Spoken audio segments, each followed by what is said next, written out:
So on ABC News, there were two people that were being interviewed. Craig Sunner, who is the attorney for George Zimmerman, and also one of his longtime friends, a gentleman by the name of Joe Oliver. Now, Joe Oliver, in these next videos, attempts to defend Zimmerman, and I want to give you a couple examples of what he said during the interview. So let's go to video number 5. He talks about how scared and worried Zimmerman is for his life.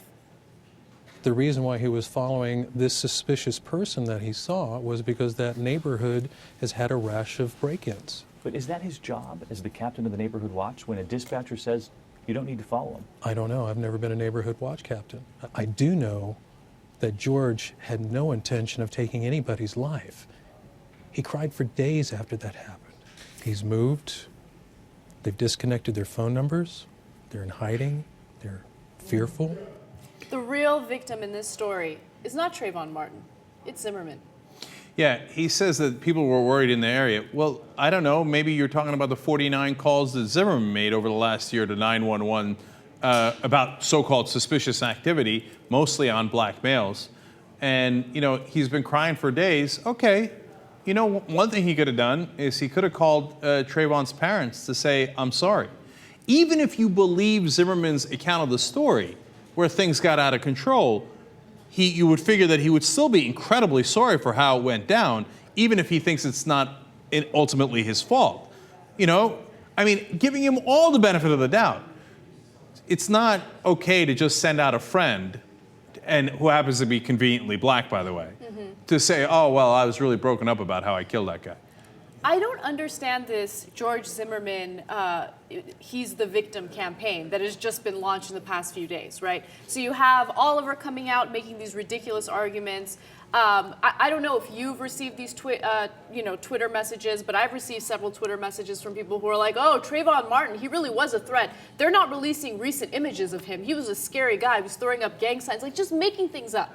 So now you have these Zimmerman, defenders just completely making things up because they're so desperate to deny that, what happened to Trayvon Martin was wrong.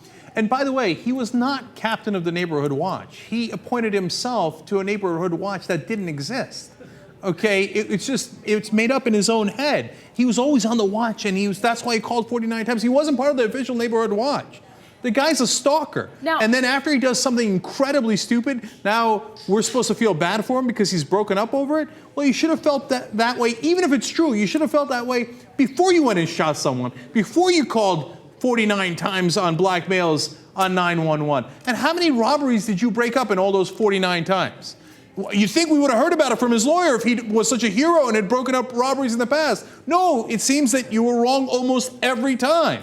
Now, Joe Oliver actually makes a reference to those phone calls in this next video. Let's watch. There have been people who have accused George of profiling. Well, I would think that as a watch commander, you are keeping an eye out for people you don't recognize in your neighborhood. But you look at his record. I mean, he called 911 49 times in the last year.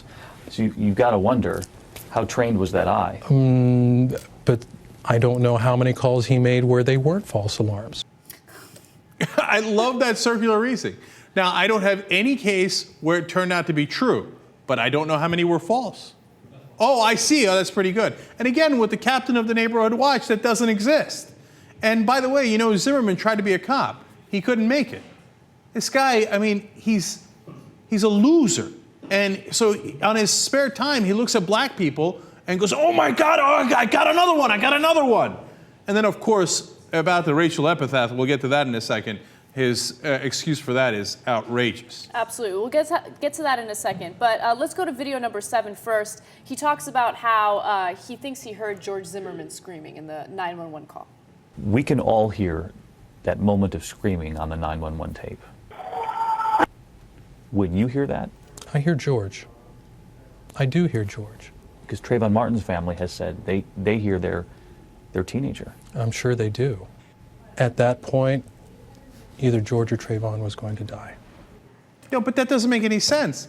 Because Trayvon didn't have a gun. What was he going to do? Kill Zimmerman with his Skittles? I mean, seriously, how would he have killed Zimmerman?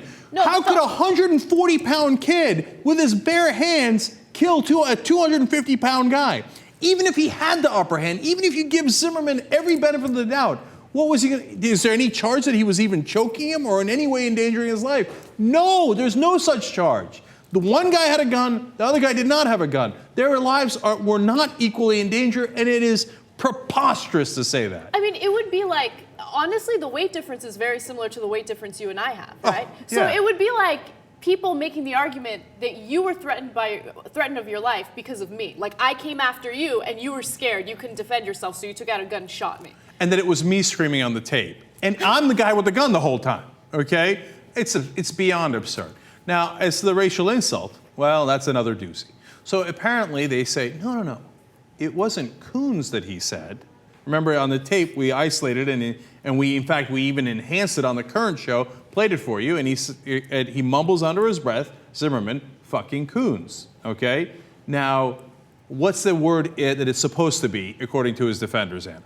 Well, we actually have this video. On the tapes, on the 911 tapes, there's a moment where many people swear they hear him uttering a racial epithet. Does that make any sense to you? Does that compute to you at all? No, not at all. And in fact, I spoke with my teenage daughter yesterday, and the word in question, I mean, it's the difference between a C and a G, from what I understand. And goon is apparently a term of endearment in the high schools these days. I don't know of anyone younger than 40 who uses coon as a racial epithet. That happens often in a crime. When someone is about to shoot someone else, they use a term of endearment. By the way, and referencing your daughter, like that's your source, that's just pathetic, man. No. Let's remember, as Anna pointed out, what the situation was. Zimmerman is running after Trayvon Martin. He's on 911. He says they always get away. And he's got a gun with him. And apparently at that moment, he used a term of endearment, fucking goons. You know how they are. Let me go shoot him. A term of endearment? Look, you got to give it up to Joe Oliver, because that's a real friend. I mean, to go and make the most nonsense argument anybody has ever made on national TV to defend the most loathsome guy in America. Well, I mean, man, I don't know what the Zimmerman family did right to have a friend like that. But that guy, I mean, he took one for the team.